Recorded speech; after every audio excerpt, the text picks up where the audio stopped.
די עם תותבות. היום בשיטה חדשנית בשיקום הפה, אפשר לקבל שיניים חדשות, תקשיבו טוב, ביום אחד בלבד, תוך הרדמה מלאה, טיפול מדויק וצוות מומחים שמלווה את כל התהליך. איתנו באולפן דוקטור דוב ברגר, השתלות זיגומטיות ושיקומים מורכבים ביום אחד. שלום לדוקטור ברגר, השתלות זיגומטיות.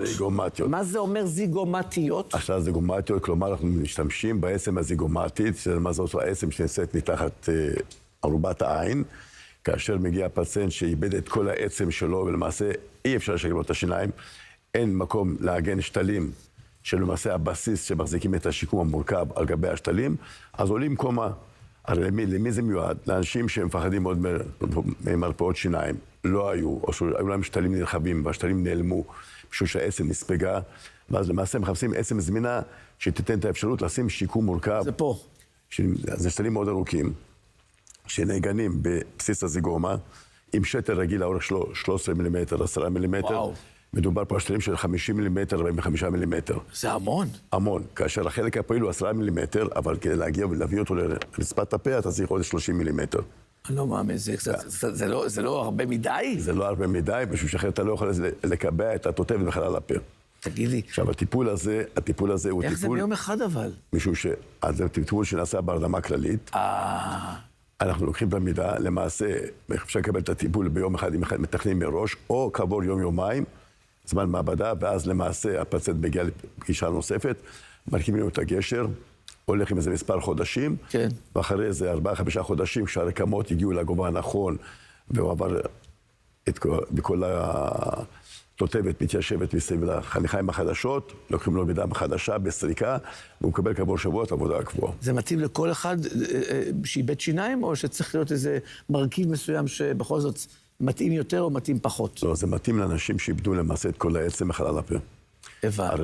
אז יש שני סוגים של עצמות בפה. יש עצם, שזה נקראת עצם שמחזיקה את השתל עצמו, כאשר עושה השתלות, העצם הזאת נעלמת, כתוצאה מהזנחה, כתוצאה מדלקת, או כתוצאה מהמון מרכיבים ביולוגיים שמתייחסים לפציינט עצמו, ואז הוא מגיע למצב כזה שאומר לו, אי אפשר להשתיל לך, אין לך עצם זמינה, אין לך עצם שאפשר לעבוד איתה. אז פה אנחנו פשוט עולים קומה, נשים את השתלים במקומות שאי אפשר להגיע אליהם. תשמע, בכל זאת, הסיפור הזה אותי מדאיג, ואתה תרגיע אותי, כי בסוף גם אני אגיע להגיע שצריך שתלים זיגומטיים. אתה לא תגיע. לא, אני יכול להגיע, אבל אני שואל את עצמי, מה עם הכאבים? הרי זה סיפור רציני. הרי בטח אחרי שההרדמה הכללית עוברת, אתה הולך בזיגזג. לא, יפה. אז תמיד אני אומר לפציינטים שבין 1 ל-10, הכאבים שלך היו בערך 6, 7, 5, לא יותר מזה. הקטע, יש תחושה של לחץ. מרגישים לחץ בתוך הפה, משום שאתה מכניס את הבורג בכוח מסוים, למעלה מ-50 ניוטון סנטימטר. אחרי שההרדמה תעבור, אנחנו נתחיל לבכות. תחושה של כמה ימים שיש לך לחץ חזק בתוך הפה. כמה ימים? כל אחד מגיב אחרת. יש כאלה שלא מרגישים בכלל, יש כאלה שמרגישים שבוע. שבוע לחץ. שבוע, ויש לך גם נפיחות וקצת שטפי דם, שזה חלק מכל תהליך. אבל אחרי שבוע אני אראה כבר פיקס? אתה נראה פיקס. מרגיש פיקס? הנפיחות יורדת תוך 5 ימים. זאת אומרת, היא מתחילה ביום השני, מתנפחים עד 3-4 ימים אחרי זה. אפשר להקל את זה עם אנטיביוטיקה אנטיביוטיקה תקבל בכל מקרה. כדור נגד כאבים לא יכול מישהו יגיד לך שאין נפיחות, וזה עובר חלק לגמרי, אין דבר כזה. שקרן. זו פעולה, לא שקרן, לא דובר אמת, לא מדייק. לא מדייק. לא מדייק. כך פעם שזייפתי באיזה צליל, אמר לי, אתה לא מדייק. אתה לא מדייק. למעשה מה שקורה זה פעולה כירורגית לא פשוטה, שנעשית בהרדמה כללית עם רופא מומחה.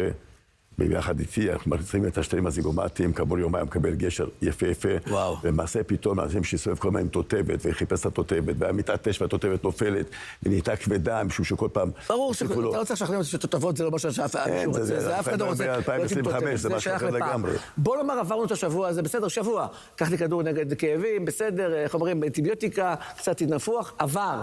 מרגע זה והלאה, חיים שלי דבש רגיל, שגרתיים, כמו שלך ושלי עכשיו. אותו דבר, אתה מרגיש אחרת לגמרי. נגמר הסיפור. ביטחון שאתה יכול ללעוס את מה שאתה רוצה. יש לך שיניים שלך, יש לך חיוך מאוד יפה. הכל כרגיל. הכל כרגיל. שמתי שבוע בצד מהחיים שלי, אחרי זה אני דבש. אתה נמצא אחר לגמרי.